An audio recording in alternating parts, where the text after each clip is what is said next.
Hey everybody, today I'm going to go through a bunch of found footage movies and talk about which are the best, which are the worst, and everything in between. Incantation, the found footage movie from Taiwan. I was pleasantly surprised. I'm giving this an A. Unfortunately, there are some found footage movies, we'll get into that use the cheapness of its format as kind of like an excuse. There are huge patches of found footage movies where there's essentially nothing happening because they didn't write a script. Incantation displayed a lot of ingenuity. There are fourth wall breaks. There's interactivity. There's a montage. The character motivations make sense. There is some great makeup. The fact that they're able to play so much with found footage, with camera setups, with music, with editing, great acting, solid scares. The village sequence is fantastic. I really love this movie, and I think it deserves an A. Chernobyl Diaries. Ooh, where to put you? That's an F. This movie sucks on ice.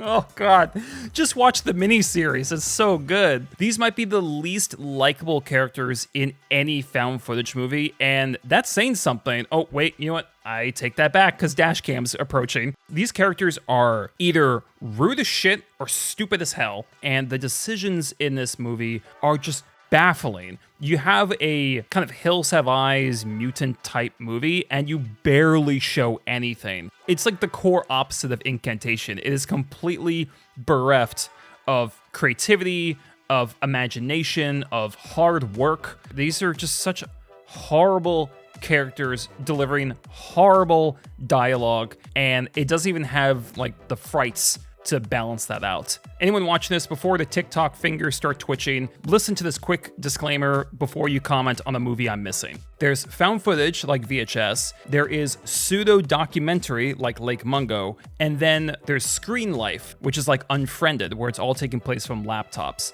For today, I'm only gonna be focused on movies that I consider truly found footage, or at least have enough of found footage to justify it. Anyway, next up is The Bay. The Bay is good. I'm giving it a B. I'm trying not to be biased because the Bay means the Chesapeake Bay in Maryland, which is actually where I'm from. It almost hurt the film because there was like one tiny local detail that was completely wrong where a girl says, oh, they had crab dinner. I'm like, no. No one in Maryland ever in the history of ever has ever said, we're gonna have a crab dinner. No, you just eat crabs. You don't have a crab dinner. Fuck off. It's not perfect. I do think some of the performances are a bit lackluster, but The Bay is more grotesque than I thought it was going to be. It was scarier than I thought it was going to be, and it was more immersive than I thought it was going to be. I actually started to genuinely care about all these characters. They really made me feel like this town was disintegrating, that it was panic mode. It had that sense of hysteria with its editing, its music, the performances, how much footage they got. I felt the pandemonium, I felt the chaos in the hospital, in the streets, by the docks. As far as immersive found footage, this one is a lot of fun. I would highly recommend it. Next up, The Last Exorcism.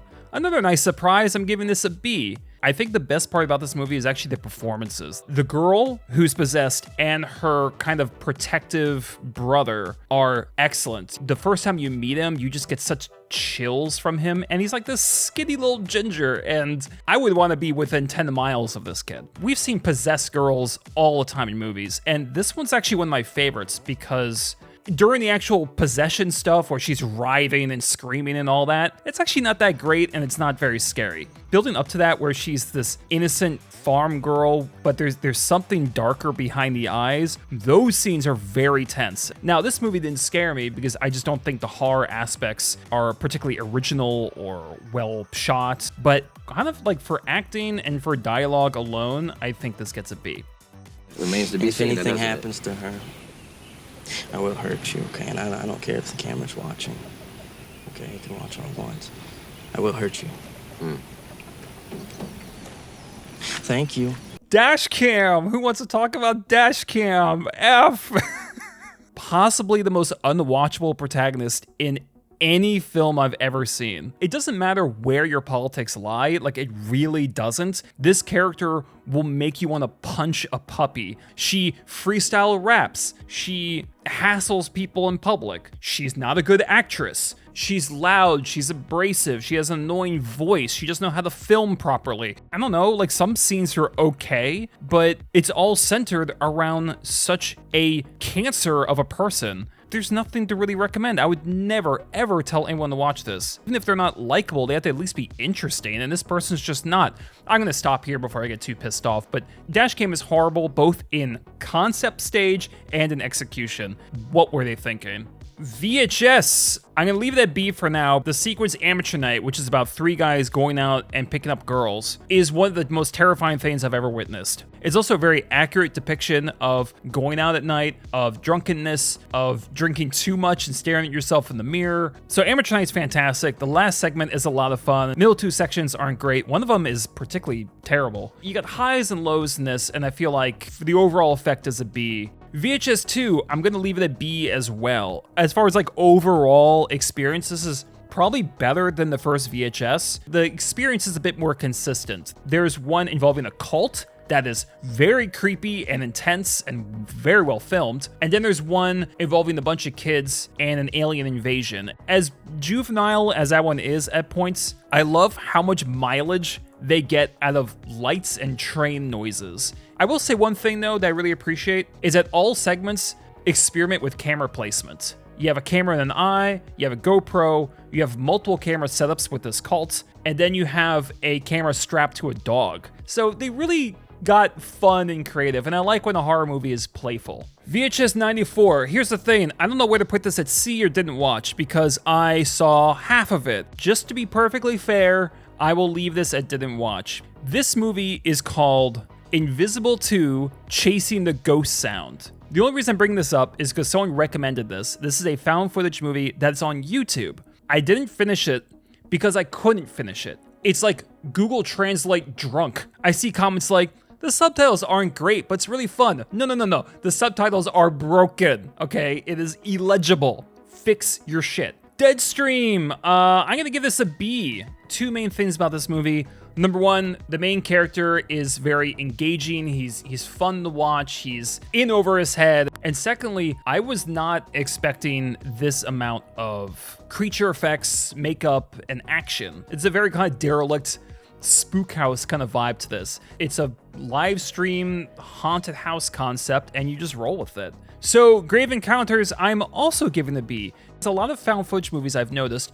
We'll start with a more comedic tone. Unfortunately, with a lot of these movies, that lightness is more irritating to me than anything. But it worked in Grave Encounters. I thought this intro was very funny because it's a ghost hunter movie, but the movie's making fun of them. Interviews that aren't going well, people trying to get good footage, but they can't find it. We get more into the horror aspect, and again, I was enjoying myself. There's good use of night vision. There's some solid jump scares as well. I just can't give it anything higher than a B. I didn't find it scary. There's nothing that really blew me away. There's nothing here I haven't seen before, but I think this is something you throw on a TV with some people, you blast the volume up. It's like, what, 90 minutes? I mean, you're gonna have a good time. And then we have Grave Encounters 2, which I'm gonna put in the didn't watch, and I think I'm saving myself. 2 minutes of the trailer told me this is gonna be dog shit. You can tell from the acting, from the presentation, also very self-aggrandizing, like very much raising up the first film as some kind of classic, which it's not. It's a good film, but slow down. I don't think I'll ever watch this, and I have no interest in it. It looks bad. As above, so below. We're just plowing through these B's, aren't we? There's a lot of action and moving parts in this. There's collapsing roofs, there's breaking rocks, there's tunnels, there's flowing water, there's fire. Feels like Indiana Jones if it was horror. You can create a disturbing atmosphere by just putting something that shouldn't be there, and it immediately sets these, the signal off in your brain going, wait, that's not right. A full car inside of a cave, a piano from someone's childhood. I really like that the movie dug into that. It's like the cave was like Silent Hill or something, where it was psychologically targeting invaders. Despite being 90 minutes, it kind of feels more like 2 hours. I feel like they could have paced certain things up. I really like how it ended. It ended in a way most found footage movies don't.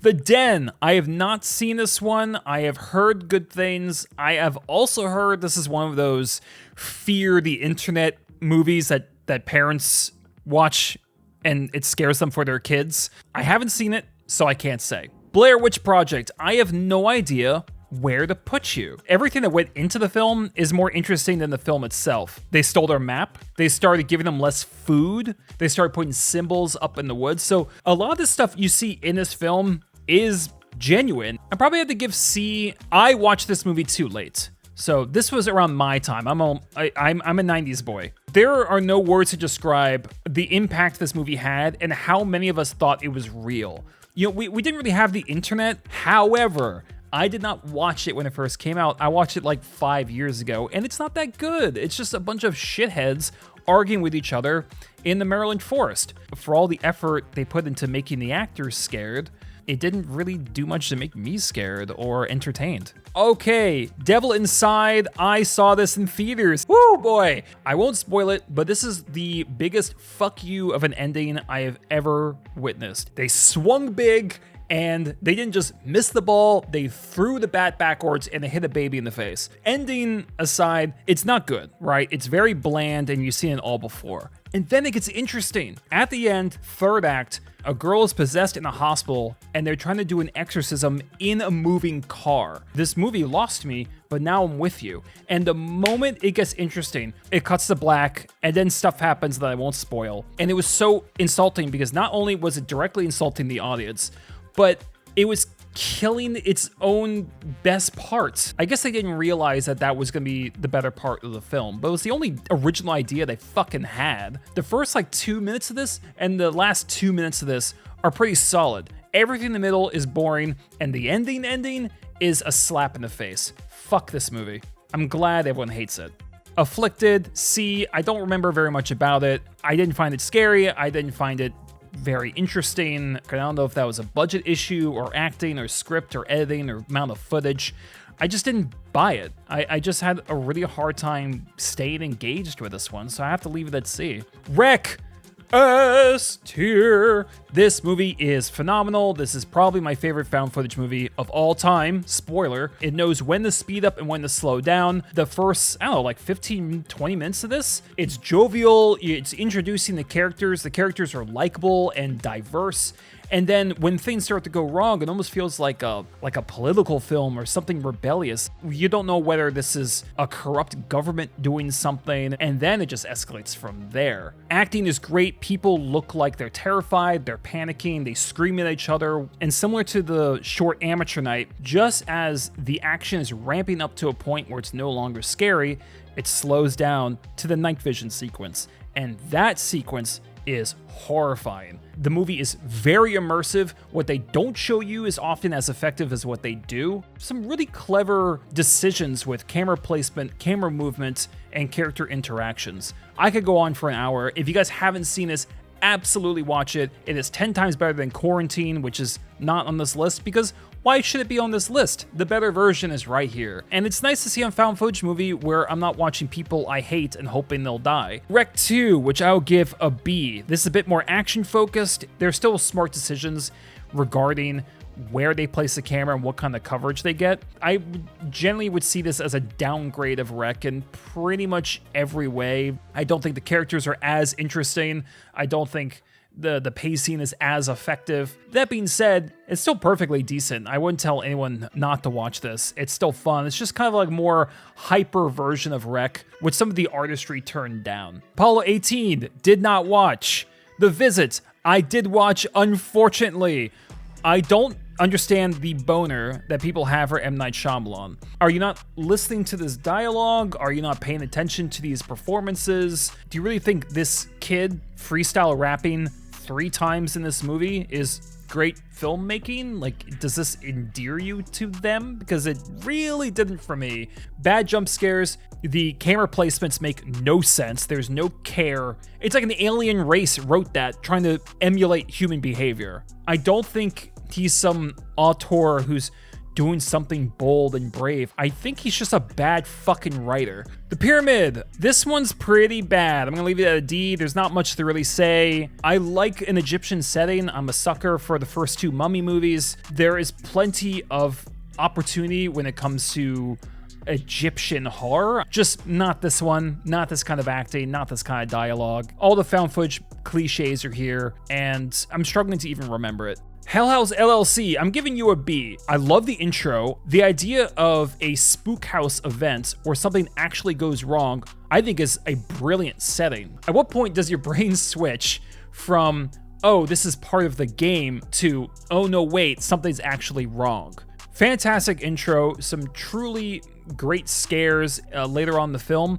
My problem with this movie is the twist at the end sucks, and there's a good 20-minute period kind of in the first act where the movie just decides to suck. Unconvincing improv between characters, not good acting. It just feels like the plot has completely just dropped and there's no momentum whatsoever. It's so frustrating because once the actual setup starts for this Hell House, the movie just takes off and it's a lot of fun to watch and there's some great creepy sequences.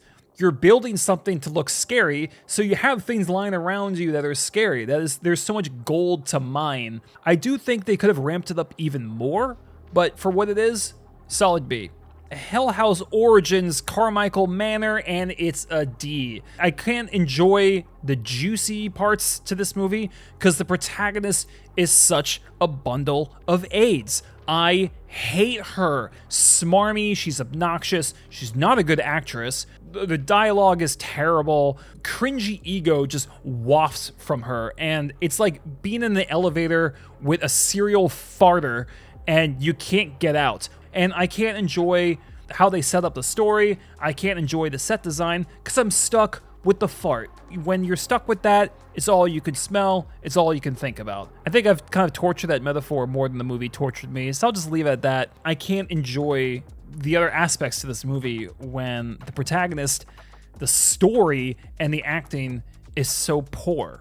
Paranormal Activity, I will be generous and give this a C. If the only thing that makes you scary is that people think it's real, that's not enough. Luckily, a couple short scenes at the end were pretty creepy. However, it takes way too long to get to that point.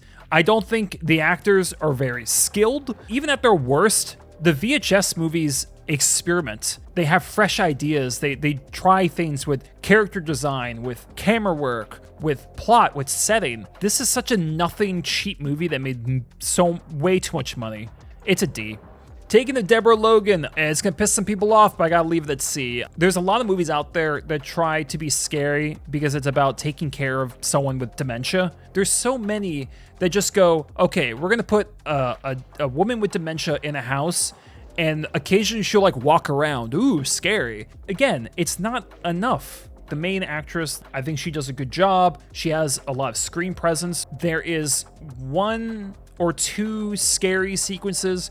There's one at the end that was shocking, and you guys all know what it is. Light spoiler, she goes Pac-Man on someone. That aside, I think this movie tried to coast by on the dementia invalid aspect. I don't think that's enough to carry a film. Troll Hunter, B. I don't know if this quite qualifies as horror, but this was so much fun. I think my only problem with this movie is the characters who are documenting all of this. They're kind of obnoxious, but the Troll Hunter himself, this rugged, aged man who's done this for years and almost seems bored by the process of hunting giant trolls, he's great. He's a badass. There's a lot of character to him. The actor offers so much presence. Love the troll designs, some potent sequences. I would highly recommend Troll Hunter to watch either by yourself or with a group.